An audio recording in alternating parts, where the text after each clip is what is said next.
with you. Oh, I really enjoyed it, Rob. Thanks for having me. All right. Folks, if you want to check out this article, it's a great one. You'll find it at soundmindinvesting.org. It's called Bull Market. Great, but don't get carried away. Again, that website, soundmindinvesting.org. You can become an SMI subscriber. You can even check out the private client group. I'm Rob West. On behalf of my incredible team, Patty, Adam, Jim, Taylor, and everybody here at FaithFi, may the Lord bless you. We'll see you tomorrow. Bye-bye.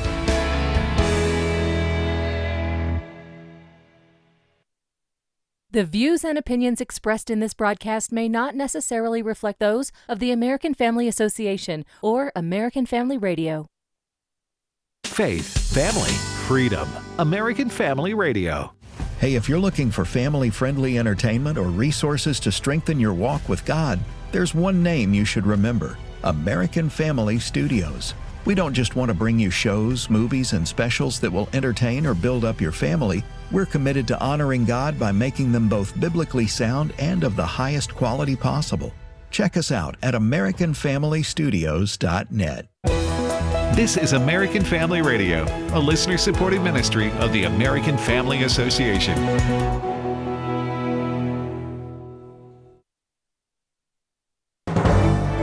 American Family News, I'm Rusty Pugh. More details emerging about the suspect charged with killing Charlie Kirk. Garrett Tenney reporting from Orem, Utah. The sheriff says he was driving to a remote area of southern Utah to end his life. His parents were able to convince him not to do that and said they would help him surrender peacefully. The suspect had some conditions for turning himself in, though, and a family friend who's a former sheriff's deputy helped to negotiate those terms. Another condition the suspect had was that plainclothes detectives would be the ones to escort him inside the sheriff's office rather than a SWAT team. 1 week after the assassination of Charlie Kirk, a close friend of the Turning Point USA founder, Vice President J.D. Vance, sat down for an interview with Fox's Jesse Waters Primetime, where he comments on Kirk's killer and why he may have carried out the shooting. This is a person who grew up in a pretty normal family, actually had a pretty good home life, who was radicalized by the far left, by the social networks of the far left, by the ideas of the far left, and got so far down the path of radicalization that he killed my friend. I really do hope that the person who murdered Charlie Kirk eventually accepts that what he did was evil and terrible, but we still got to have justice anyway. A judge has ordered a Virginia public school district to rescind its policy on locker rooms and bathrooms. The Education Department found Loudoun County, Virginia public schools in violation of Title IX over their handling of sexual harassment claims made by students and their families. Earlier this year, several male students were recorded in the locker room questioning why another student, who is female but pretends to be male, was in there with them. The Education Department said Loudoun County Public Schools took the female students' claims of sexual harassment seriously, but not the male students. Seth Wolf is the father of one of the male students. My son, basically, he just told me that when he went into the locker room, he saw a female in the locker room. They were talking about it. He never spoke with the student. They were talking amongst each other. And, the next thing we know, we're being investigated for a Title IX violation. They were found guilty of sexual harassment and sexual discrimination for simply asking a question amongst themselves why there was a girl in the female locker room. They had gone to the administration, they had spoken out against it, and they had been told to just be quiet. Josh Hetzler with Founding Freedoms Law Center is representing the boys. We knew that Loudoun was wrong in this. We know that there are two sexes, male and female, and we're so thrilled at Tuesday's ruling that a judge agreed with us that this was, outrageous, that we only got emergency relief because we showed a likelihood to prevail on the merits, and for now the suspension has been stopped. And let me just add that at every point along the way, Loudoun County seems to double down on doing the wrong thing, and they never will budge until they have a court order. Well, now we have one, and we're going to fight on to make this permanent. Chicago Public Schools enrollment continues to drop at an alarming rate and has for some years. Bob Kellogg reports on some of the reasons why. Declining enrollment among blacks and English language learners. Education writer Lori Higgins of Breakthrough Ideas says minorities are tuning in to what the problems within the public school system are. The Black and Hispanic communities are beginning to see that the test scores are plummeting or at least not going up in Chicago public schools, while the unions that control them are rolling in money, and the Black and Hispanic communities are not being served. She says the unions are more interested in getting pay raises than in teaching children math and reading and giving them critical thinking skills. People are leaving public schools so they can no longer, public school teachers who are leftist activists can no longer indoctrinate the thousands of kids who have now left the school. And I hope that the number of people leaving the schools rises, the enrollment plummets. I'm Bob Kellogg. The Federal Reserve cut its benchmark interest rate Wednesday for the first time since December and signaled more cuts are likely this year. For American Family News, I'm Rusty Pete. In a time where the essence of marriage and the family unit is being reshaped and challenged, comes an event that aims to integrate biblical truth into a discipleship model, forging stronger bonds within your family through a coherent, reasoned defense of your faith. For more information and to reserve your spot, visit us at ses.edu/national-conference. The Steadfast National Conference on Christian Apologetics and Evangelism, where faith meets reason, culture, and community. Welcome to Today's Issues. Join us for the next hour as we offer a Christian response to the issues of the day. Here's your host, Ed Vitagliano.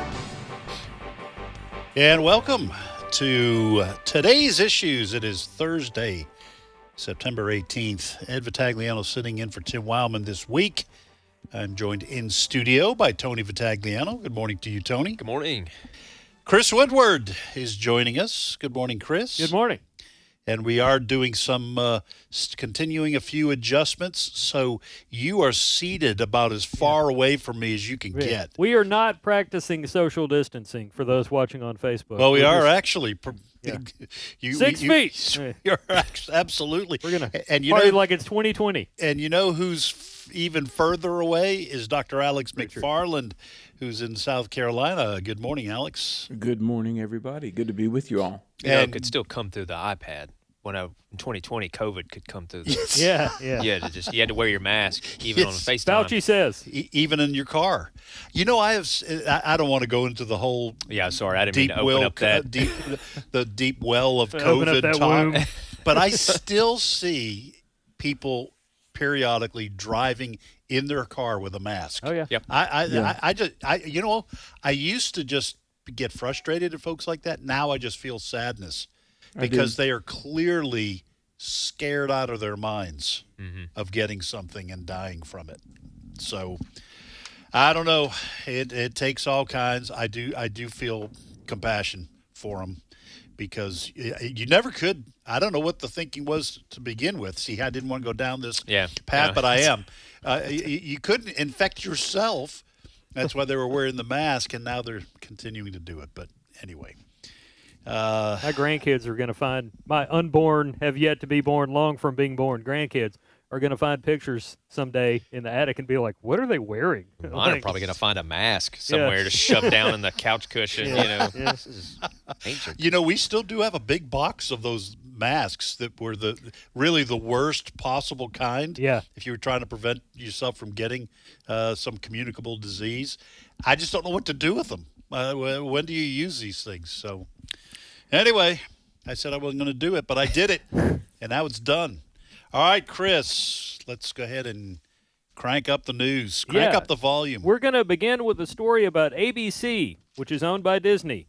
Those two companies have pulled Jimmy Kimmel Live indefinitely after the host Charlie Kirk comments earlier this week. I've got the audio in question from Jimmy Kimmel. Here is what he had to say about the Charlie Kirk shooting and the man police say was responsible for taking Kirk's life. Clip 1. We hit some new lows over the weekend with the MAGA gang desperately trying to characterize this kid who murdered Charlie Kirk as anything other than one of them and doing everything they can to score political points from it. So in a monologue of what is supposed to be a late-night comedy show, Jimmy Kimmel once again was political. I would call him a bully because he oftentimes makes fun of people and gets paid a lot of money for it. But nonetheless, apparently it was a bridge too far, and ABC/Disney decided to pull his show based on those comments. A company called Nexstar, which is a media group that owns hundreds of television stations, they actually kind of forced Disney or ABC's hand here because earlier in the week, Nexstar Media Group, which again owns a bunch of TV stations, announced Kimmel went too far here, and they were going to not air his show on ABC stations owned by Nexstar. Somebody that commented on that this morning is FCC Commissioner Brendan Carr, who says Nexstar did the right thing here. Clip 2. Late night shows, something's gone seriously awry there. They went from going for applause, from laugh lines to applause lines. They went from being court jesters that would make fun of everybody in power to being court clerics and enforcing a very narrow political ideology. And Nexstar, as you noted, stood up and said, look, we have the license and we don't want to run this anymore. We don't think it serves the interests of our communities. Well, Alex, I think we kind of decided in our story meeting this morning in preparation for this show that it seems likely that ABC was simply they were biding their time, knowing that at some point Jimmy Kimmel would say something that would be the justification for pulling him, but they probably wanted to pull him for months because I'm guessing, like Stephen Colbert, this has been a show that's probably been losing a lot of money. Yeah, I think so. I mean, I doubt we'll ever really know, but they probably had been looking for a reason to pull the plug on a comedy show that wasn't funny, an entertainment show that was not entertaining. And just this endless hacking barrage against conservatives, traditional values, Christian citizens and voters. The thing about it, in 2024, Trump had the most ethnically diverse voter base. Huge margins of Asian voters voted for Trump. Bigger margins, it's of black voters. Statistically, Trump did way better than Kamala Harris. And so, I mean, you think about it, Colbert, Jimmy Kimmel, in just constantly mocking Trump and conservatism. I mean, this is the vast majority of the American electorate. And I guess it's a math problem. Why continue to fund someone who's just mocking and making fun of the vast majority of American citizens and voters? Chris, were you able to get the comments from President Trump this summer after Colbert? I had sent something to you. You may not have been able to get the sound. Yeah, I had a meeting in my office about okay, something. That's fine. I can pull it up, though. No, that's all right. President Trump actually predicted, after Stephen Colbert went off the air, actually predicted that Jimmy Kimmel was next. Tony, let me just ask you this. I always thought Jimmy Kimmel was a mean comic. Jimmy Fallon leans left, but he's kind of goofy, and he's, I think, a little funnier than Jimmy Kimmel. I thought that Jimmy Kimmel and Stephen Colbert were mean. In they were cutting, they were insulting in their comedy. As Alex says, this is kind of a math problem.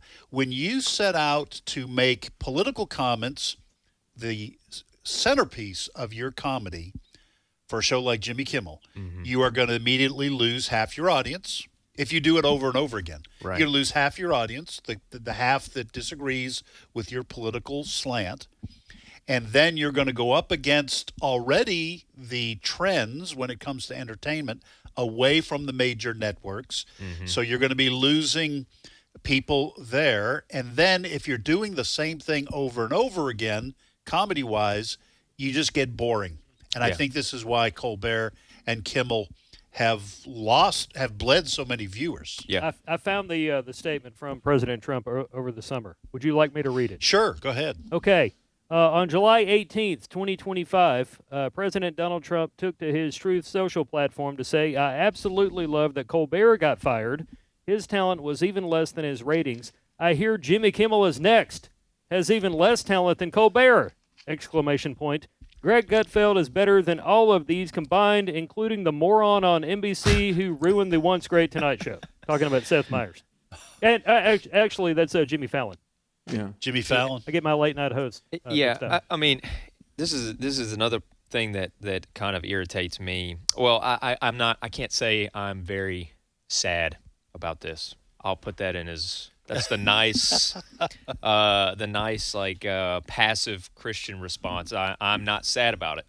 For those of you who don't know, Jimmy Kimmel has a very sordid past when it comes to comedy, meaning a lot of his previous work that he did was very crass, very non-PC. Some stuff outright He did racist. stuff in blackface. Yes, exactly.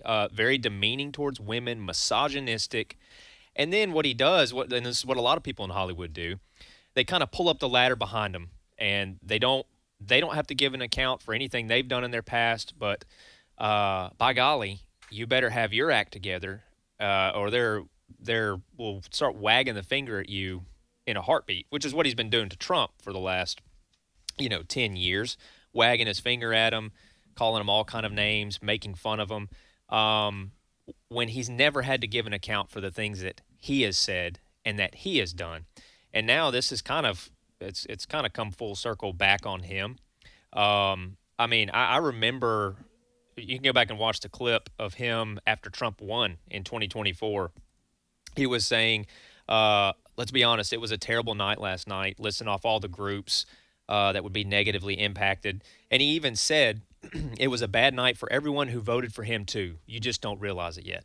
Now, does that sound like a late night comedy show host? Right. Why not bring, if your audience, half your audience is depressed because Trump won again, why not try to make them laugh? Right. Don't get out there and start crying because Trump won. Did he literally cry? He got choked up, yeah. Okay. You can go watch. You can see whether it was real or not, I don't know. But he got choked up about it. And I'll say this, and I've been going on for a while, but does anybody remember Gina Carano?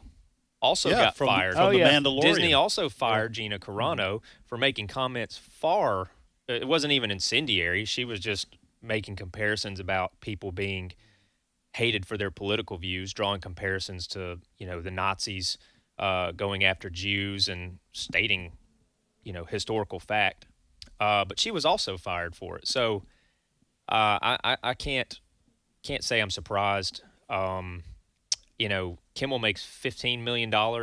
Last time I checked him, he was making $15 million a year to do a comedy show where there's no comedy. I can't say there probably wasn't a financial reason behind it either. Alex, let me just ask you this, and then we'll move on unless you got anything else on Jimmy Kimmel, Chris. Let me just ask you, Alex, because Tony brings out a really good point on Gina Carano. Is it Carano, right? Carano. Yeah. And I think she actually sued. Didn't she sue? She did sue. And she won. I don't know what came of that. A lawsuit. But this indicates that in a short amount of time, Disney ABC, which produced The Mandalorian, very popular Star Wars spin-off show, that in a very short amount of time, Disney ABC has switched tracks here.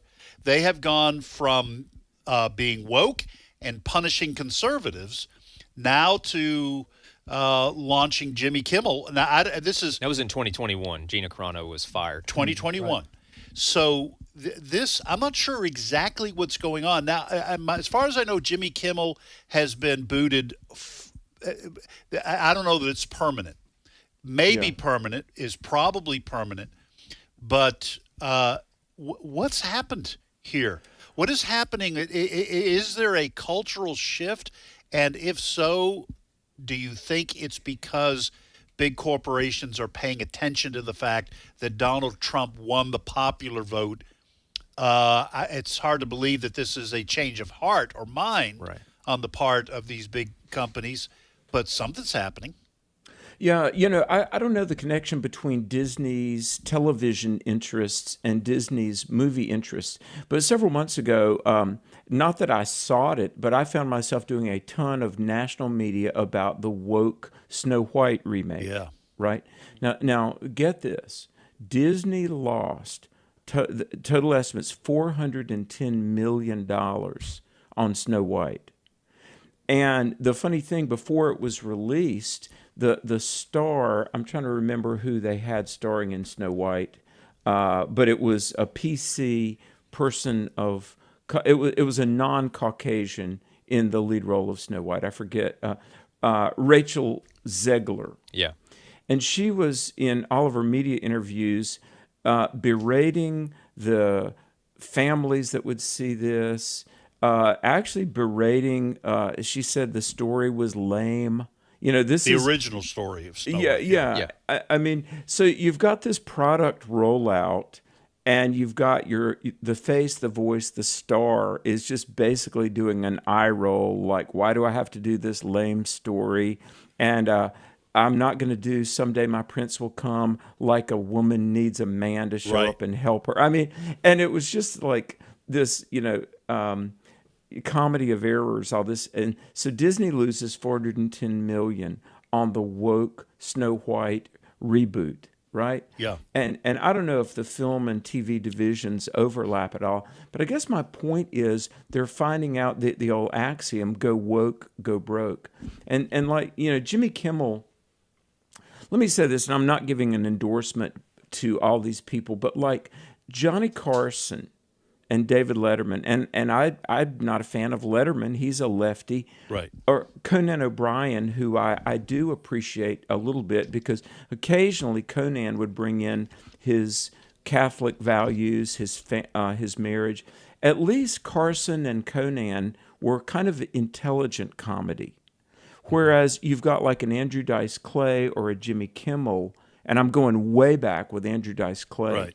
These people were just mean and crass and really nothing intellectually or morally redeeming about it all, And I guess Disney is finding out, we lose money with just these bullies. Maybe we're not going to fund this anymore. Right. Mm-hmm. Well, and I don't want to just park here. So let me just toss this out, and then we'll move on to what else Chris might have. But I know that I'm was a Marvel movie fan up until Endgame. If you're a Marvel fan, you know what I'm talking about. And then they sort of went woke. They had started, some of that wokeness had started bleeding into the last two movies they made. And I think they've lost a ton of money on their Marvel offerings after that, where a lot of wokeness and political correctness kind of creeped into their writing and their productions. Yeah, in a capitalist society, the free market's going to have its way one way or another. Right. I mean, people are going to start They voting, vote with their wallets. Vote with their wallets. Yep. Yeah, and they that do. you can only ignore reality for so long. And the bottom line for companies is making money. Yeah. And as Alex pointed out, Snow White didn't, and that wasn't the first flop for Disney. They had started getting themselves in trouble. There was, I forget, a couple of movies where they almost had a homosexual kind of this is a children's programming character, and they backed out of it. But I think the Buzz Lightyear movie, they still had some kind of a transgender thing. Yeah. So they started losing money, and people started, as Tony said, voting with their wallet. Alex, we'll let you have the last word on this.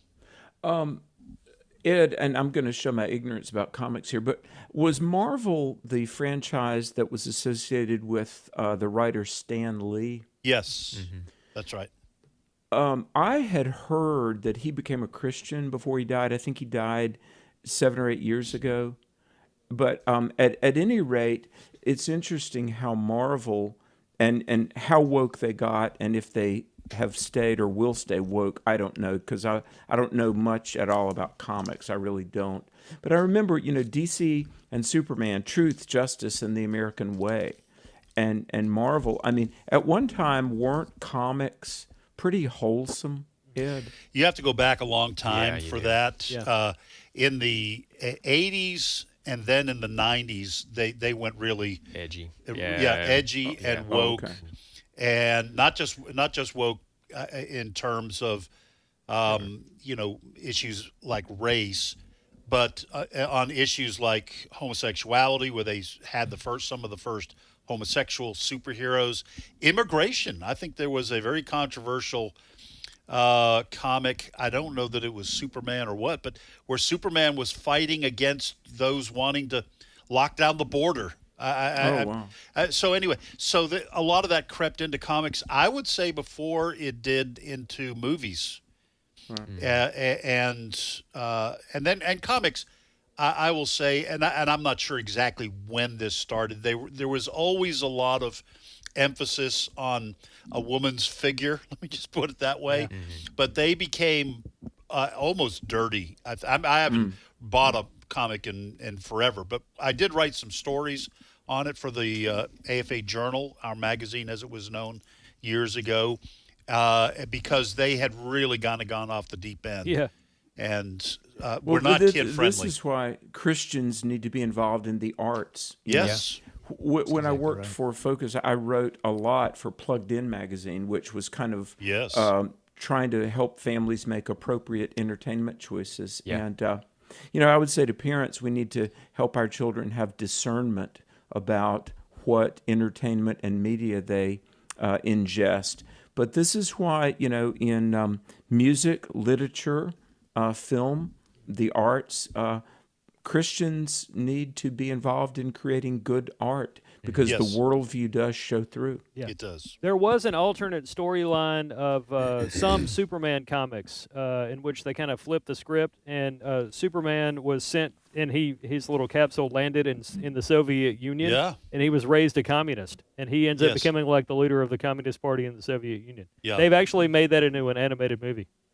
Yeah, I think Alex is exactly right. The solution to there's several ways that Christians can engage in this. First of all, parents need to be involved in what their kids ingest, and you have to draw lines and you have to stick to it. But Christians also need, as Alex said, to be involved in the arts, because arts, and to a lesser extent, entertainment, but certainly art is meant to express the image of God through the creativity that God blesses people with. When I say entertainment a little bit lesser, nobody has to be entertained, okay? So that is an option. That's a luxury if you can find something to laugh at or something to watch. We don't have to have that to survive. Right. But most of us do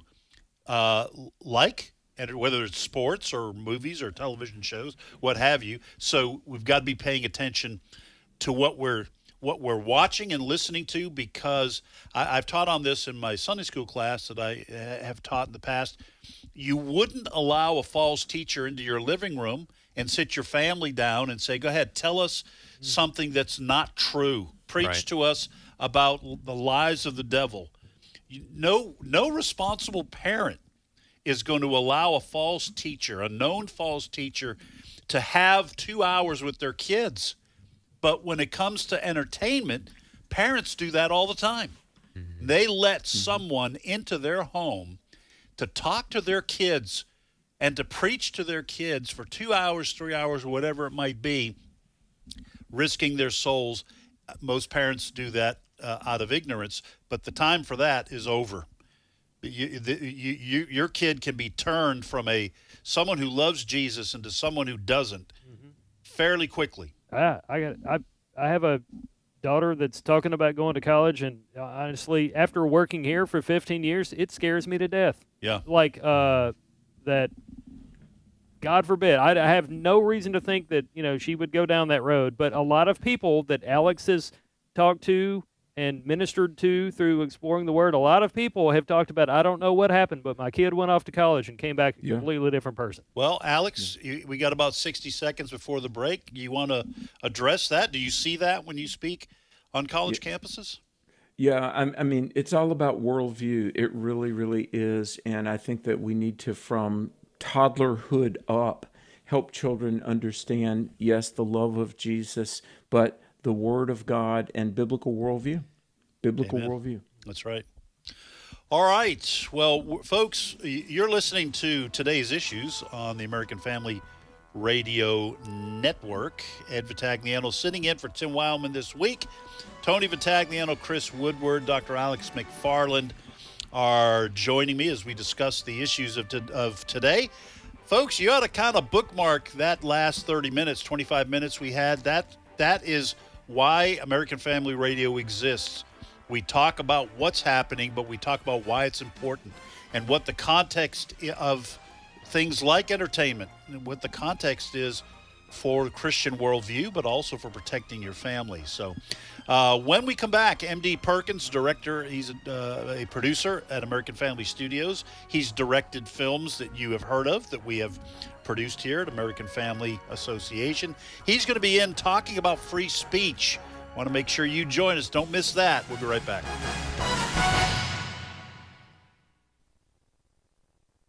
It's my turn. Here is your host for My Turn, Don Wildman. It's a fascinating world we live in. A humorous little incident happened down in Florida some time ago that brings this to mind. A fellow who had not kept up with the modern world very much wanted to do a little traveling. He wanted to go from Chattahoochee, which is on the edge of the Eastern Time Zone, to Marianna, which is on the edge of the Central Time Zone. Well, the fellow came down to the bus station at Chattahoochee to buy a ticket to Marianna. He walked up to the ticket window and asked, "What time is the next bus to Marianna?" And the reply came back, 12 o'clock. "And what time do it get to Marianna?" asked the fellow. The agent replied, 12 o'clock. Well, the fellow stepped back and thought for a moment. Then he stepped back up to the window. "Boss," he said, "would you mind going through that one more time? I'm a-thinking I missed you somewhere. What time do that bus leave for Chattahoochee?" 12 o'clock, said the agent. "And what time do it get to Marianna?" The agent could hardly keep from grinning. 12 o'clock. The fellow stepped back, scratched his head a little, looked at the agent. After a moment of silence, the agent spoke. "Well, do you want to get a ticket?" The fellow shook his head from side to side. "No, sir. But if you don't mind, I sure thinks I'd like to stick around for a while. I want to see that thing when it take off." Yes, for that fella and for us, it's a fascinating world. Man has doubled his knowledge in the last 10 years, will double it again in the next 7. We think nothing of men walking in space or on the moon or a pitcher traveling through the air. Science tells us that anything that is theoretically possible can be achieved. It's a fascinating world. But then why shouldn't it be? Do we think this old world was not made for greatness? Of course it was. Man was not made to be a number. Man was made for greatness. We read that man was created in his own image. You see, we're made by a great creator and in the image of that creator. That means that if he's great, as he is, then we too are made for greatness. The trouble begins when we forget this. Although you may be only a number to our government, or a customer to the phone company, or a name on the class roll, that does not diminish your importance. Despite the fact that there are millions of quarters in circulation, it does not make any quarter less valuable at face value. We make a terrible mistake when we sell ourselves short. Every one of us, in our own way, was made for greatness. Never, ever forget that. Yes, it's a fascinating world. It's fascinating because it's a great world. And it's a great world because it had and has a great creator. You know, when you look at the thing in its fullness, you get the idea he planned it that way. In fact, he planned it that way because he loves us. This has been My Turn with Don Wildman, a production of the American Family Association. Have you ever completed what you thought was an ordinary task and suddenly realized it was set up by God? He knows what we need before we ask, so we often find Him in the unexpected. Randall Murphy has written an article in The Stand that will encourage you to see God's handiwork. Read Finding God in the Unexpected and sign up for a free trial subscription when you visit afa.net/thestand. afa.net/thestand.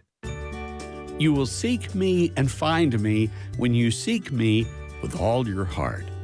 Jeremiah 29:13. American Family Radio. This is today's issues. Email your comments to comments@afr.net. Past broadcasts of today's issues are available for listening and viewing in the archive at afr.net. Now, back to more of today's issues. And welcome back. Ed Vitagliano sitting in for Tim Wildman this week. I'm joined by Tony Vitagliano and Chris Woodward and Dr. Alex McFarland. And now we want to welcome MD Perkins, who's a director and producer at American Family Studios. MD, it's been a while since I've been on TI with you, but welcome back. Yeah, good to see you again. Well, you're also an outstanding writer. I Thank should you. have mentioned that. You've written one book, two books? One book, two more in the works. Yes. Yeah. All right. You got one. Are you tell us about the one you wrote and what you're working on now before we get to the article that you wrote that is available on afn.net that we'll be discussing with you. Well, I wrote a book, I guess about 3 years ago now, called Dangerous Affirmation, The Threat of Gay Christianity, that deals with how the LGBT issue has come into the church, how Christians can address it, the theological issues and the answers to the questions of the activists, as well as what is the ultimate push of getting the church to capitulate on these issues. And to just go ahead and spoil it for you, the push is political. Yeah. Right. They want the church to be either political ally or to be silent on the issues of LGBT. And so that's what my book is about. And what are you working on currently? You got maybe a so- little tease for the listeners? Well, if you've heard me on the radio before recently, it's probably in regards to Culture Warrior, our documentary about Don Wildman and the battle for decency, which you can go to culturewarrior.movie and watch that for free. But I'm working on 2 books related to the early history of AFA, Don's battles, as well as the bigger picture of what patterns can we pull from Don's example, what is the history of this culture war and Christians' involvement in it from the 70s through to today, really. Well, you also did In His Image. That for a lot of our listeners who have seen that movie, that is about a biblical view of human sexuality and gender. That's at inhisimage.movie. Culturewarrior.movie is the Culture Warrior film, which is phenomenal. You just did a great job, and it was not an easy task collating tons of information that we'd had sitting around here in boxes and in filing cabinets, some of which, by the way, for our listeners, was on the verge of being thrown out because nobody knew what it was. And I think it was the Lord that brought that box of stuff to your attention. Some great stuff. It really in was. there. Yeah, God's providence in the whole process. Yes, that's right. Is that true? Is there an 8-track? Was there an 8-track converter over in the cubicle you were working on? We had all kinds of archival materials to get that into. I've never even held an 8-track in my hand. Well, you can. It's like a museum over there in that cubicle. All the different equipment they had. All right, so here's the article we want to talk to you about. And by the way, this is located, you'll find this, folks, at afn.net. Chris, I'm guessing you've shared this on our Facebook page? I have, just did. So there's a link to this article. It's by MD Perkins, with whom we're speaking. It's Free Speech, Double Standards, and the Assassination of Charlie Kirk. So why don't you tell us what this is, what you wrote about, and why? Well, as I'm sure many of our listeners were feeling this as well, we were, of course, troubled by the events that actually happened. But even in addition to that, we were troubled by the response that many people were giving. Right. Of course, left-wing activists were giving this, but also just people in your everyday life, people in your family, friends, people you went to college with, people you used to know growing up, on their Facebook page, on their social media, either celebrating or finding some way to justify the murder of Charlie Kirk. And so I was really concerned, how did we get to this point where we're finding excuses for and justifying murder? And as I was thinking about it, I kind of realized in recent years there's been this notion that's posed, which is this concept that words are violence. And so that's really what I began to dig into with this article, is to try and understand how did this concept kind of come about? Because really, there was a study that I found that the Foundation for Individual Rights in Education, FIRE, in October 24 found that 4 in 5 Americans would agree with the statement in some capacity that words are violence. So 80% of Americans believe that words are in fact violence. And those who are most likely to agree with that are women, Gen Z, and Democrats, as it turns out. Of the different classes of people that they were basing the survey on, those were the most likely to agree with that statement. And so what we're seeing is that speech that wounds feelings, that hurts somebody's feelings, is being seen as the equivalent to actions that harm someone's body. And that is a troubling development that's going to impact, not just the very notion of free speech and what that means, but it's also going to tend to silence, any sort of differing opinion that would exist, especially when you start to frame it from this aspect. It really only limits the conservative Christian position on things and their ability to speak about it. And so, that's where this article came from. There were a lot of additional concerns with just the rise of the climate in our culture, with like a Rutgers University study from 2025 that said 56% of those who identify as left of center would say that the murder of Donald Trump is justified in some capacity. Wow. Yeah. And 14.1% of those people would say that it is fully justified. Wow. Well, let me just ask you this, and then Alex and Tony may have questions, or Chris. When you say that the study the FIRE study that revealed that the people, the groups that are most sympathetic to the statement or the idea that words are violence or can be violence, you said women, Democrats, Gen Z. Women, I can understand simply because women are probably a little bit. This is a overgeneralization maybe, but they're more compassionate. Yeah. Okay. So nurturing, empathetic. Yes. Yeah. They understand how words have hurt their kids. I'm not saying I agree Sensitive with the to bullying. Yes. And, But I can see where they would get sucked into this idea.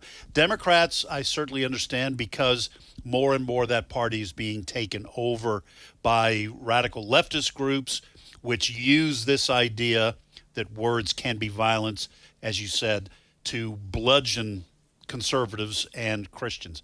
Why Gen Z, though? Is that related to growing up in broken homes or something? Or I think what's it's your probably guess? related to just growing up in an overall therapeutic culture that prioritizes the individual. We could think of the philosophical understanding of expressive individualism, your true personhood comes out by how you express yourself. And so any attempt to qualify that or question that, and like we're talking about words here, so it's any way that someone might speak against that, so for example, to maybe this will be easier for people to hold on to. Why is it when a Christian says that he disagrees that homosexuality is good, how is that an attack on someone's personhood? Right. But that's what's being assumed, is that someone's sexual identity, self-expression is the ultimate barometer of who they truly are. And so to speak against that aspect of personhood is to actually be a personal attack on a person. And so that, I think, is the context of Gen Z and why they would be more susceptible to believing that words are violence, is because, any kind of words that might limit how someone might express themselves is to actually cut against their very personhood. All right, Alex, Tony, then Chris, somebody jump in. Yeah, well, Thomas Jefferson, when the whole concept of hate speech came up, and this relates to really the intense debate on whether words are violence, Thomas Jefferson basically said that crimes are prosecutable based on the action, not on the thoughts, since we can never really know another person's thoughts. Long story short, the founders would have recoiled at the idea that speech is violence or hate. That actions are prosecutable, but a person's thoughts or philosophies or words themselves do not constitute physical violence. And so my point in sharing this is that I think the left wants to try to accuse words of being, weapons to quell debate, really, the free exchange of ideas and just debating issues, because they know on concepts and presuppositions themselves they would lose. Yeah, it completely shuts down debate, and that's kind of the troubling issue regarding free speech with all of this.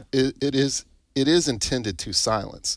Now, ironically, the left will also say that silence is violence. So there is a certain spectrum in which you were supposed to speak out, and if you don't, so then they're also badgering people on the left to be more vocal. See something, say something. Right. Yeah, you mentioned, I like the way you put it, that Gen Z is growing up in a therapeutic environment. So everybody needs therapy. Everybody needs society. They're looking to society to. They need to be affirmed. To affirm them. Yes, and we got to talk about this earlier in the week, but I got to go back to social media playing a huge part in this, MD, as far as Gen Z being and Gen Alpha, I think, is the one after them. Each subsequent generation is going to be more and more expressive, where there is no value. They see no value in privacy. My generation might be one of the last few that kind of transitioned into social media, still has this value that they place on privacy, and knowing that the more you put yourself out there, the more susceptible you are to society as a whole, and that includes criticisms and encouragements, positive reinforcement and negative reinforcement. What do you think about how much is social media factored into that? Oh man, it's huge. I mean, it is the main platform by which people express themselves. So you even wonder with some of these people who are offering their celebrations, and some of them are getting fired or being reprimanded by their bosses over Charlie Kirk. Yeah, they're celebrating the assassination, then coming into real world consequences for something that they said online, and they're kind of acting like they're a victim in this. You didn't have to say anything. And they're shocked. Yeah. They're shocked. But they believe they did have to say something. In order to express this aspect of who they truly are, they have to represent themselves a certain way. And so they have to have an opinion on things that happen in the moment. I think one reason for that is because we went from millennials saying, I need my safe space on campus, to Gen Zers believing they've got to go to the front seat of a car and video them ranting about something and posting it on social media. And to your point about Gen Zers, and don't get me wrong, Gen Zers, I'm a millennial. We're emotional people too. I don't know how many are listening, Chris. Right. So. but to your guys' point here, it's not an exaggeration to say that Gen Zers are emotional people, because in a story we have today on AFN.net, Bronson Woodruff covered this for us. There's a new report out that finds 71% of managers say their Gen Z employees expect to receive praise for performing basic tasks. They require positive reinforcement for meeting the bare minimum, and 6 in 10 employers say Gen Zers perform better with more praise. When they get constructive criticism or negative feedback, 3 in 10 managers say their employees have cried. 38% say Gen Zers have called out sick the next day, or 10% were contacted by the Gen Z workers' parents. Oh boy, I'm blown away by that. You mentioned what's probably most disturbing are people sharing themselves crying. The videos they'll record of themselves just weeping or crying and sharing intimate details of their life. And there used to be a sense in society of you just don't. That's supposed to be private, right? Sure. It's supposed to be between, or maybe with some friends, or with something. some friends, right? Yeah. And that's just that's just gone because, like you said, they're looking for the world, so to speak, to offer them, some type of encouragement or reassurance. They're just looking anywhere else. Yeah. And they're finding out that they're not going to get it from the world. They are, because they've been in an echo chamber, they're getting it from their little clan. Mm-hmm. And then when they're expecting the world to applaud for them crying or venting, now they're finding out that their boss and other people, or their universities, finding out. And guess what? Mm-hmm. The world, what you thought was the world, was just your little group. Right. And now you're facing the consequences of having bled your feelings out and and deeply offended what we would consider the broader community. Well, that's the double-edged sword of this expressive individualism. If that was an expression of who you truly are, then your hatred of Charlie Kirk and your celebration of actual murder is an expression of who you are as well. And so that is kind of the frightening state that we're in. Now, obviously, I mean, people are desensitized. They're not always thinking rationally. They've just kind of assumed that they had perfect immunity with whatever they said online. But still, it is a reflection of the heart in some ways, what people are saying.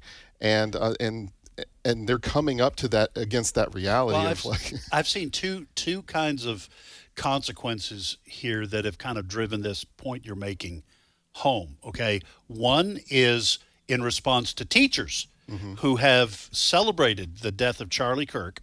I've seen a lot of comments when these people get fired, be put on leave, people saying, why would I want someone who believes this and does this to be teaching my kid? Right. Okay, that's kind of like the real world fallout of what they have said. And then you have the just other general employers whose firing of these individuals is based on this idea. Why would I want someone who acts this way to represent my company? Yeah. and so these people are expressing themselves, wanting applause, Chris, to your point, wanting applause for saying something and believing this, and they're finding out that the corruption that's in their own heart, they wouldn't call it that, has real world consequences, because people are looking at that and going, I don't want you anywhere near my kids or my business. In 70 years' time, we went from the me generation to the look at me generation, and now we're at the look at me and praise me generation, and Gen X is just going, I just wish somebody would remember our generation. I mean, like, it's where we are in America. And some of that is church too. We don't get the swift kick in the pants that we used to. All right, so last question. By the way, our guest has been MD Perkins. He's a director and producer at American Family Studios, also an accomplished writer, and we are talking about the article that he has written that appears on AFN.net. It is titled Free Speech, Double Standards, and the Assassination of Charlie Kirk. Chris Woodward has also posted a link to that article on our Today's Issues Facebook page. So last question, MD. Since Chris mentioned the church, what should the church do in helping some of the younger generations, which the church has always had to help every generation, right? But we're talking about Gen Z and Gen Alpha. What can they do to bring a scriptural, a biblical reality to young people who have been caught up in the social media world and been trained by it to do the kinds of things we're talking about? Well, it's part of the purpose of the church and the nature of the gospel itself, which is look outside of yourself. That it's not about looking inward and finding your identity and who you are and what this form of expression is. It's looking outside of yourself at the accomplishment of someone else, and we're speaking specifically of Christ. But you can apply that same sort of mentality of just get outside of your own mind, get outside of your own thinking, look at objective truth, stop being ruled by your emotions, by your feelings, by your desires, and conform yourself more to the objective standard that is the word. So preaching the word in a way that is authoritative, that recognizes the power of it, that recognizes God's authority in it to hold you accountable for things, and to define who you are. Because that's part of this rub of expressive individualism, is I get to express who I am, and you don't have authority to speak that into my life. No, actually, God does have that authority to speak into us. And so pastors, preachers, church leaders should recognize the authority that God has given them as a preacher of the word to bring this to bear in people's lives. Sometimes that takes on more of a pastoral context. Sometimes it's just proclamation from the pulpit. But either way, it needs to come with that sense of authority and power. Amen. Well, MD, thank you once again also for writing something that is very insightful, helpful to the body of Christ, to those who look to American Family News, for example, for some aid in sifting through all the ideas. We have ideas going in every direction. They're all over the place. They're all over the place. So thank you once again for and all that you do here. Well, thank with you. American. Thank you for the opportunity. Family Association and American Family Studios. Alex, before we move on to whatever Chris has next, you're on college campuses a lot with young people. You just finished a summer worth. I guess you're done of your week-long camps. What do you get to say in terms of the younger generations? I will say this: we have younger generations working here. I love the young people, Gen Z, Gen Alpha, who work here or who are upcoming that I get to meet. There are a lot of young people that love Jesus and have their head on straight. Yeah, absolutely. You know, as Charlie Kirk and I were talking on August 21. Then he emailed or texted me rather. We had a text exchange going on a few days before he was shot, and we were really rejoicing at how spiritually hungry young people are.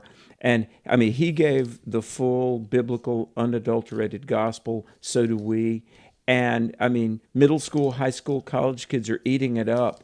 For one thing, I mean, the truly biblical message that, you know, yes, God loves us, but we are sinners. And we're not called to sin management. We're called to repentance. And kids are flocking to this true gospel message because it's fresh and new. They haven't heard it. But I think we, as Christians, as churches, we have the greatest opportunity of our lifetime because people, and especially young people, they are absolutely spiritually hungry. And when we tell them the full, not watered down message of Jesus, they respond. Do you think some of that hunger has to do with, now this is just from reading, you work with young people all the time, so you kind of have the experience, but it seems to me that at least part of the explanation for this hunger would be, number one, they've been told that evolution's true all their lives. There is no afterlife. There is no God who loves them, and that is a black pit that they've stared into all their lives, and now they want to know if there really is a God. And then number two, the fact that we've bemoaned the statistics and the studies that have shown just how sexually active, for example, a lot of young people have been, even down into junior high school. And in terms of drug use and in terms of being exposed to pornography online, all these kinds of things they've experienced at a very young age, and long before my generation would have come to the conclusion that this is a dead end, these young people are already there. Yeah. Well, look, we could call it narcissism or the culture of relativism. It's empty. It's an empty abyss, right? I mean, whether it's immorality, promiscuity, just the participation trophy culture, right? Right. And deep down, people know, look, I didn't earn this. There's nothing substantive here. And then the Christian worldview comes along and says, look, God exists and God created us and my life has a purpose. I'm not just this evolutionary accident. And there was a book many years ago by a guy named Sheldon Van Auken. And it was a book, in fact, in 1978, it won the Book of the Year award. It was called A Severe Mercy. A Severe Mercy. Does God love us? Yes. But God loves us so much that he doesn't leave us as we are in our sinful state. God says, repent. God says, I've got something better for you. It's not just sensuality, it's righteousness and eternity. And so, once again, as has been the case throughout history, when the world has lost its way to an immeasurable degree, there is a voice calling us back. Amen. As Jesus. Yeah. And the world is ready for it now. This is our time, once again, to help people rediscover the gospel. I think what's also radical to the younger generation when they hear the gospel and they hear about repentance and turning from your sin is that, to your point, that this generation and then every subsequent generation, there have been no limits put on anything, right? On your consumption, no limits on your consumption, no limits on your sexuality. Society has not imposed any limits on the obvious vices. So when they're confronted with, there's this religion that says, hey, there actually are limits. You actually should be imposing limits and discipline, and there needs to be repentance. It's so radical and stark that it's almost you're almost the new rebels to just say, you know what? No, like I'm not going to consume pornography any longer. Yeah. I'm not going to hook up with any person that I meet over a dating app. I'm going to limit and discipline myself because that's what my God tells me I need to do. Yeah. So, and it gives them an anchor. It gives them an anchor. And a life where they feel like they're being blown far off course. All right, great discussion. We're going to take a 5-minute break for news, and when we come back, Steve Paisley-Jordahl will be bringing the heat.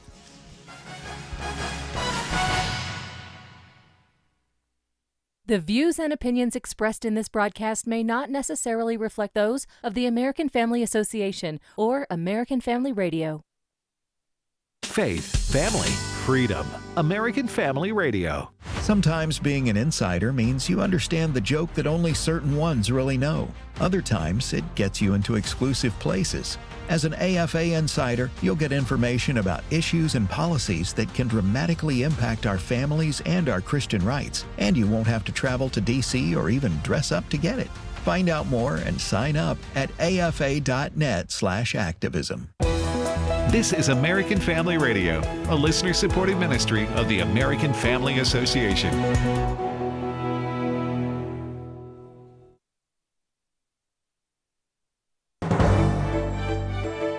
American Family News, I'm Rusty Pugh. President Donald Trump on Wednesday announced that he will designate Antifa, the left-wing activist group, as a major terrorist organization. Trump described the group as sick, dangerous, and a radical left disaster in a Truth Social post. This is Fox News contributor Ben Domenech. I will caution that, this is a move that the president actually made near the end of his term in 2020, though at the time that he made it, there wasn't really the opportunity to lean into it the way that I believe this second administration is going to.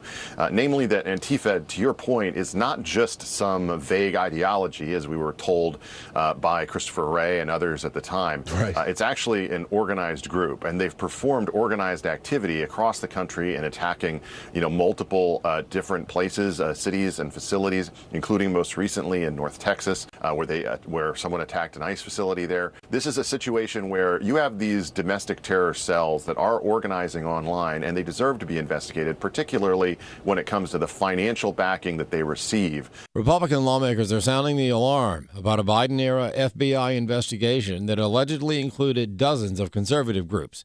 Iowa Senator Chuck Grassley commending the FBI officials who brought the allegations to light. None of this stuff would be known this very day if we hadn't had whistleblowers in the FBI and Department of Justice tell us about it and give us the documents. The Supreme Court term doesn't begin for a few more weeks, but one of the cases already getting a lot of attention has to do with state laws that protect women's sports.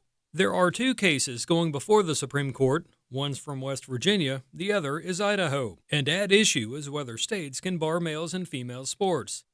ADF attorney Suzanne Beecher. 27 states now across the country have laws similar to those in West Virginia and Idaho that protect fairness and safety in women's and girls' sports. So regardless of how the Supreme Court rules, this is going to have a nationwide impact. So we're hopeful that the Supreme Court will restore common sense and will protect fairness and safety in women's sports. One reason states have taken steps to prevent males from female sports involves the argument from females that having to compete against males violates their Title IX rights. Beecher says the impact of having a male on the playing field is real and profound. One example that's particularly notable is in Connecticut, a case where ADF is also representing female athletes.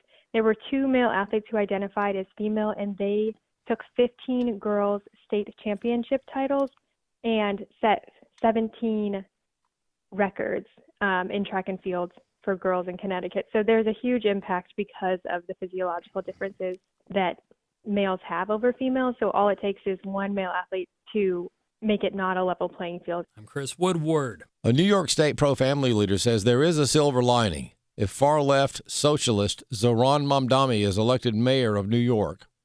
Chad Groening has more. New York Governor Kathy Hochul has jumped on the Mamdani bandwagon, announcing her endorsement of the radical leftist candidate. In an opinion piece in the New York Times, Hochul said that she trusted Mamdani would not surrender, quote, 1 inch to President Trump. And Maryland Democrat Senator Chris Van Hollen has also thrown his support behind Mamdani and has chastised Democrat leaders who have so far refused to do so. Jason McGuire is president of New York Families Foundation. Now we are on the verge of having a socialist installed as the mayor of New York City. And if you live in New York City, that's really challenging for you right now because you know what those progressive policies are going to do to your city. That's going to be really challenging for people that live in the belly of the beast there in the Big Apple. But McGuire says if you're outside of New York City, you may see things a little differently. Because you realize that we're now going to see what socialism will do to an American city. And that will likely drive many voters to more conservative candidates. So people outside the city perhaps see a silver lining in how they can use this in the upcoming midterm elections. I'm Chad Groening. More news available online at afn.net and download the AFN mobile app for your Apple or Android device. I'm Rusty P. If we lose this cultural war, we're going to have a hedonistic, humanistic society. Discover the story of the culture warrior Don Wildman and how he went head-to-head with Hollywood, Playboy, the homosexual agenda, and the Disney empire. The movement Don started paved the way for Christians to boldly stand for truth and righteousness in a hostile culture. Watch Culture Warrior today for free. Visit culturewarrior.movie. Today's Issues continues on AFR with your host, Ed Vitagliano. And welcome back. Ed Vitagliano sitting in for Tim Wildman this week. I'm joined in studio by Tony Vitagliano, remotely by Dr. Alex McFarland. And now joining us in studio, Steve Paisley Jordahl, or I should say Steve Floral Print Jordahl today. Jordahl, yes. Definitely looks floral. It is. Muted though. Yeah, I think we have some towels that This that is look the like that. this is the whatever is clean in my closet. Yeah, I've dressing been there theory. before. Oh yeah. and Maybe going whatever home. fit, whatever works color wise. Gotta go home and do some laundry this Yeah, afternoon. there you go. Whatever's clean. Well, all right, Steve. Hey. Let's get started here. All right, so we wanted to talk real quickly just to let our listeners know something that's going to be happening that may be affecting a number of you. So listen up. On September 30th, which if my calendar is correct, will be 2 weeks, a week from next Tuesday. That will be the last day that the federal government will be sending out Social Security checks by paper. After September 30th, every Social Security payment is going to be made electronically, direct deposit to your bank account. Now, I know a lot of you probably, your eyes just glazed over, but if you are an elderly person that kind of has trouble getting around your computer, you're going to need help on this, and this is what I suggest you do. Give a call to one of two people, either your bank, if you have a good relationship with your bank and you know the manager there or whatever, ask them to walk you through how do you access what bank account, how do you look, make sure it's there, and they will be glad to walk you through that. Or call your grandkids and have them come over. Right. Or somebody in your family, that can knows- help you do yeah, that. Because it's happening. This is something that President Trump unleashed here, where he did an executive order that says that everything's going to be electronic. It's going to save some untold millions of dollars in printing and mailing fees. So it's going to save some money to a Social Security, which we know is already a little bit on the needs some financial help. It's Yes. it's on life support. So, but just know that on September 30th, after September 30th, your Social Security payments are going to come electronically deposited, Or not at all. Or Well, what I'm saying is if you don't make this change, you won't get a check in the mail. You're not going to get a check in the mail anymore. All right. Yeah, and just to encourage our listeners who this might apply to, we encourage you to go out and contact your bank or the Social Security administration office. Just be very careful about people from the Social Security office contacting you. Yeah. I know it says that they have been reaching out, and I'm sure the SSA has been reaching out to people legitimately, but always, please be careful when you're contacted by someone from the Social Security Absolutely. They will never call and ask you for a Social Security That's number, right. for example. You're going to... Or your bank account number, I would guess. Any of that, Yeah. Yeah, so, all right, Alex, you got that down now? You're going to be able to get your Social Security check in the mail? Well, I'm not quite there yet, Steve. Thanks a lot, but well, we wanted to do this as a PSA. I'll never be there. So I am so old school. I'm so old. I still write checks. I remember that. Yeah, and I was at a place, because there's a lot of reasons. But anyway, I don't want checks to totally go away because sometimes you need that paper instrument. But I wrote a check. I was at a major hardware store chain the other day, and they take checks. So I was writing a check, and the person at the register was, I'm going to say 27, 28. They said, "Wow, a check. I have never seen one of these." Oh, man. Hey, look, I'm going to just say this, and then we'll let Steve do his thing. Since we just talked about Gen Z and Gen Alpha oversharing, I'm going to overshare for just a second. A confession to make, and only my wife knows this. Every time I have to fill out a check, which is like once a quarter, maybe. Yeah. I have to Google how to fill out a check. Really? Yes. Well, if I don't do it, didn't you used to do checks, or you've never? Well, no, I mean I have before, but I do it so infrequently. Yeah. Did your dad give you any good financial education growing up? That you need to look He into tried. this? I mean, my generation is you get a debit card and that was it. So You might very well have been in that age group where the first thing you did was get a debit card. It was. So you ever seen these posts on social media? If the boomers do this. You know you're old if have you ever written a check, reconciled a checkbook, or dialed a rotary phone, or answered a answering machine? All these things that I always check off 100 of 100. But I will just say this and just add my 2 cents in here. I hope cash never goes away. They talk about cashless society. Yeah. I do not think. Because here's the thing, there are businesses, there are major corporations, there are huge departments in the federal government who've been hacked, and there are mistakes that are made. And we went through a period of time where my wife's debit card had gotten hacked at some store. I do not want to rely solely on a cashless economic system because nobody can do it right. And I think we should keep checks and keep cash available because you don't want something to crash and you not be able to go to your bank and get any money or be able to buy gas. You should. People should. Electronic banking is not fail-safe. Yes, and I think good way of putting it. You're worrying for nothing. You're going to be able to scan the back of your hand or your forehead and get all the money you want. Like a right-wing extremist over here. All right, Steve. All right, Steve, go ahead. Let's get us on a different path. Conservatives en masse right now are calling for Donald Trump to let Pam Bondi, our Attorney General, go. She said some things. She's made several missteps in the last, since she's been in that position. But just recently, there have been 2 in the last week that have come to the forefront. Number one, she said that the Department of Justice was going to be going after hate speech. Let's listen to what she said, cut 10. There's free speech, and then there's hate speech. And there is no place, especially now, especially after what happened to Charlie, in our society.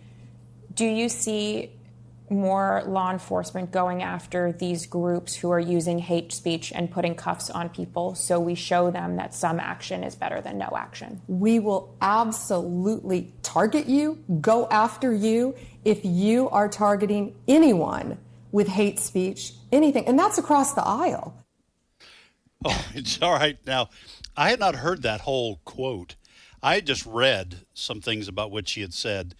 That's pretty stunning. As you're bringing this up, Steve, and talking about conservatives, in my mind, I was thinking, well, I'm gonna be the voice that says maybe not Pam Bondi. Maybe we give her some more time. That was frightening. Yeah. To hear her say that, she should. I don't know where she gets her constitutional training, but this is what they're doing in the UK. Yeah. Right. They're arresting people Exactly for things that they tweet or things that they have posted on Facebook. To you first, this is absolutely against the plain meaning of the First Amendment. The government can't put you in handcuffs for what she's calling hate speech, is simply saying firmly what you believe about a controversial issue. Well, Steve, do we have the clip about the Office Depot poster? Well, because it gets, to me, it gets even a little worse. It does. Yeah. It does get worse. So the second misstep that she said was she was talking about someone going into an Office Depot and saying, we got a memorial vigil for Charlie Kirk. We want to put these posters up. And the employees there said, no, we won't do it. We don't print political posters. Propaganda. Yeah. Which Pam Bondi then said, no, you have to print whatever they bring you. Let's listen to cut 11. Businesses cannot discriminate. If you want to go in and print posters with Charlie's pictures on them for a vigil, you have to let them do that. We can prosecute you for that. I have Harmeet Dillon right now in our civil rights unit looking at that immediately, that Office Depot had done that. We're looking at that. All right, go ahead, Tony. Yeah, if I'll just say this. If this was a Democratic administration and their attorney general was saying this, I would feel the same way about it. So this is not well, our people are in, so this is okay, and we're going to go. This would disturb me regardless of what administration was in office, because free speech, and we just got through talking about the misclassification of free speech with MD Perkins. Yeah. Free speech is the anchor constitutionally to our society. No matter what hateful, disgusting, disturbing thing that opinions that people want to express out in the public square, they have the right to do so. Now, I'm obviously excluding threats of violence, right? I mean, we all can all set that aside, but they have the right to do that, because I'm just going to tell you, anybody who's supportive of this, and it sounds like from what Steve is saying, a lot of conservatives are actually against this, which is a good thing. But anybody who's supportive of this, just because it's a Republican, Trump's in office, and it's our people, the pendulum always swings back the other way. Yeah. And this could always, and probably will come back on conservatives in some way. That second statement about posters and having to print that would undo everything that we've been seeing in the court, starting with Jack Phillips and all the Christian bakers and the florists and the photographers. That would obviously you'd now have to print or bake the cake or whatever, right, Alex? Yeah, like if you go in any fast food restaurant, like for instance McDonald's. I like McDonald's coffee, so I go in there a lot to get coffee as I'm on the road. But in every McDonald's, somewhere in there'll be a little plaque on the wall that says, "We reserve the right to refuse service." And it's almost like an at-will employment situation, where an employer or an employee may terminate the relationship with or without cause. Now, obviously, a business can't, and I don't think would, say, oh, I'm going to refuse to serve you or do business because of race or something like that. But it could be a lot of things. They are too busy to fulfill the order right now, or businesses have the right to refuse service. And Jack Phillips, successfully won his case that he didn't, as a Christian, have to create art that violated his sincerely held religious convictions. But I like what you say there, Tony, that, we Christians, we don't want to overreach with the law, because that pendulum will swing back on us. We want fairness, constitutionality for all.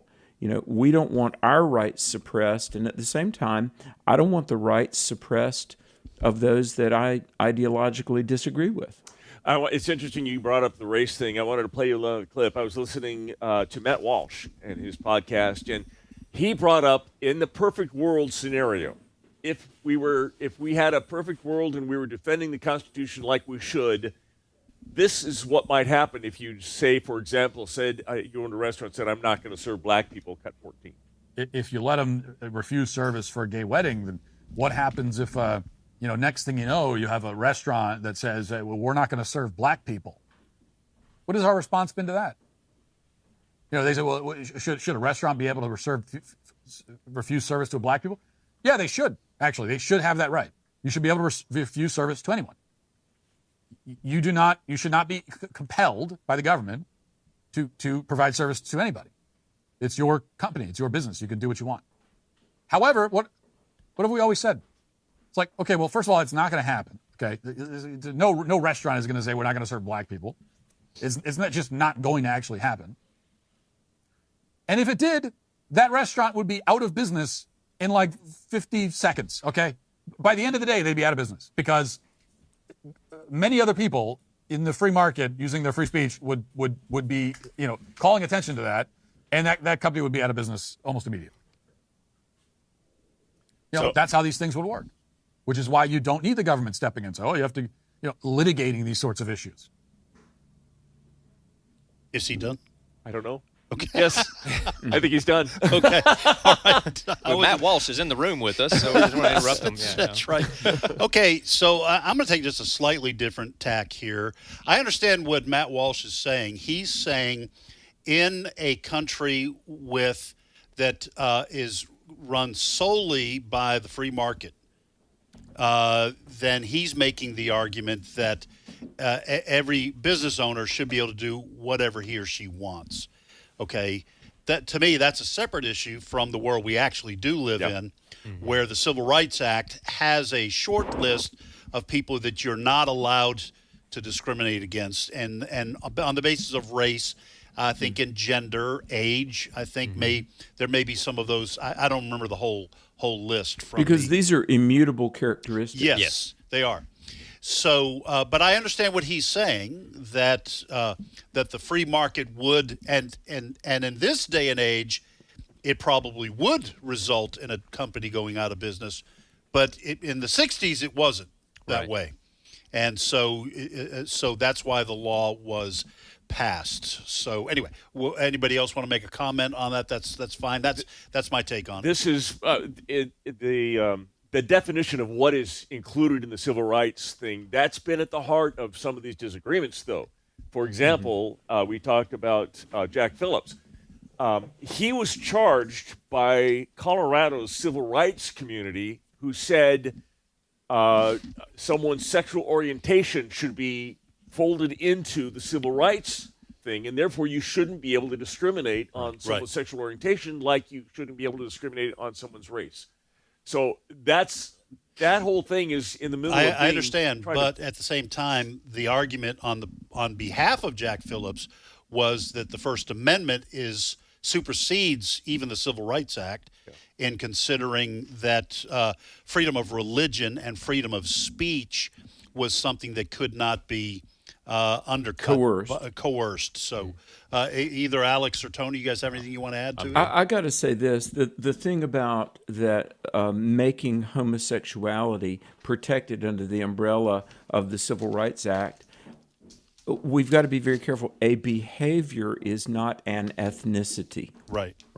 See, Caucasian, Asian, those are ethnicities.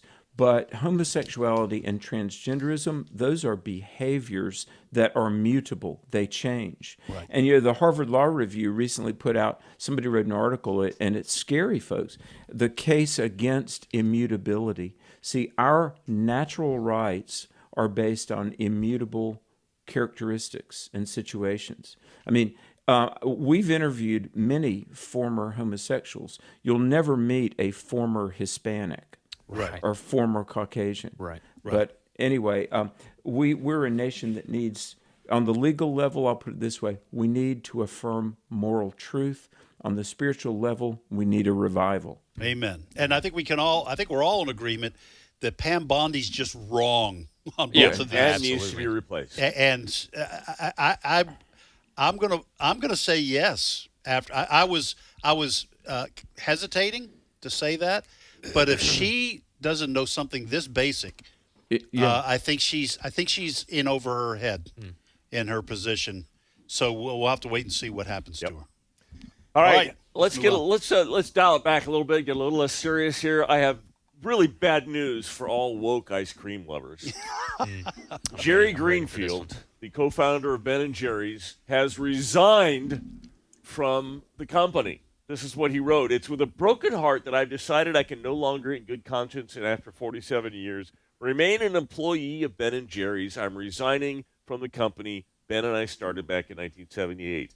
Standing up for the values of justice, equity, and our shared humanity has never been more important, yet Ben & Jerry's has been silenced, sidelined for fear of upsetting those in power. It's easy to stand up and speak out when there's nothing at risk. The total test of values is when times are challenging and you have something to lose. So, all right. The Ben & Jerry's in the year, I think it was 2000, was sold to Unilever. They're the same people that they have soap, a whole bunch of different things, big, huge corporate thing. And for a long time, and in fact, written into the contract was you could say whatever you want to say. Well, it's being bad for business now. I think won't go broke, and Unilever has pulled back, and that is what Jerry Greenfield is upset about. All right, so Tony, this is a leftist. This has been Ben & Jerry's has been a leftist. I really like ice cream. I would never buy Ben & Jerry's ice cream. Amen. Because Amen. they have just been so leftist. I get a kick out of the fact that these kind of socialist people, I think they're based in Vermont, or they were originally. They sell. Who knows how much what they sold? One of the whitest states in the country, by the way. Yes. Vermont. Yeah. They look. They for those of you who don't know, a lot of their flavors were politically inflammatory. You know, they had some BLM flavors. I don't know. No telling what they've done. You can go look up a list of, and they're all very on the nose, pointed, politicized flavors. They were proud of that. They were proud of that. Yeah. Well, my hope is that the pendulum. Talking about the pendulum swinging back the other way. You know, Cracker Barrel had to go back and change their logo. Point. I hope Unilever starts going with some right-wing flavors. I wish I could think of it. And I've actually taken the liberty of thinking of a few. So have you? Yeah, I want to try Patriot Day pistachio. ICE lemon custard. Yes. Oh, I like that. Terrific turtle.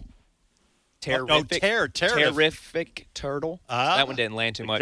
I look forward to Kimmel's salted caramel and tears. No more s'more for Ukraine. They get a little bit worse as the list goes on. Border walnut and cream. Border walnut. Magnificent Choco Chunk. These are great. These are great. Perma, and then last one, Perma Mint tax cuts. Look at you! You got a marketing career ahead of you. Okay. Listen, those are fantastic. You just won the internet. Yeah. See him. I'm sure Greenfield would be thrilled if Unilever was like, we need to kind of balance this out. Let's go with some. Oh, those would be some great flavors. I would buy Ben & Jerry's if we could have what was traditional values vanilla. Yes, there you go. That's right. It would be vanilla. Yeah. Yes. Yeah, because it's just tradition. Regular. Yep. I love those. Steve, what else you got? All right. Let's. I got another thing. There was I have cleaned this up a little bit, made it a little easier to hear. But the Air Force One was taken off out of Boston, and there was a Spirit Airlines plane that was taken off kind of the same time, a little bit of the same path. And the air traffic controller was having a little hard time communicating with the Spirit Airlines thing. It was getting too close to Air Force One? A little getting too close to Air Force One. Too close in this case being 8 miles, which isn't that close. But listen to cut 13. New York, Air Force 1, 300, climbing 320. Air Force 1, New York Center, roger. Air Force 1, contact Boston Center, 124.52. 124.52, Air Force 1, good day. Spirit 1300, descend to flight level 330. Descend 330, clearly, 1300. Spirit 1300, turn 20 degrees right, vectors traffic and descent. Pay attention, Spirit 1300, turn 20 degrees right. Spirit 1300, turn 20 degrees right now. Spirit Wings 1300, turn 20 degrees right immediately. 20 degrees right, Spirit Wings 1300. Pay attention, Delta 2951, Boston Center 134.0. Spirit 1300, traffic's off your left wing by 8 miles, 747. I'm sure you can see who it is. It's flight level 320, maintain 330. I'll keep an eye out for him. He's white and blue. Spirit 1300, Boston Center 134.0. I got to talk to you twice every time. Spirit 1300, Boston 134.0. Pay attention. Get off the iPad. So this was a Spirit Airline flight that was not responding, or they just weren't doing it? It just was ignoring. They weren't responding in a timely manner. Sounded a little upset. Spirit's trying to save a few bucks, trying to catch a tailwind off of Air Force One. Doesn't cost, folks. It costs. All right, Alex, thank you, sir. Appreciate it. God bless you all. Tony, thank you. Yeah. Our thanks also to MD Perkins, who was on, Chris Woodward. Steve, thank you, sir. My pleasure. And we look forward to maybe some conservative flavors coming from Ben and Jerry's, kind of even things up. I love those ideas. All right, folks, that is all we have for this edition of Today's Issues. Guess what? Tomorrow is Trivia Friday. We'll be back, Lord willing, for that.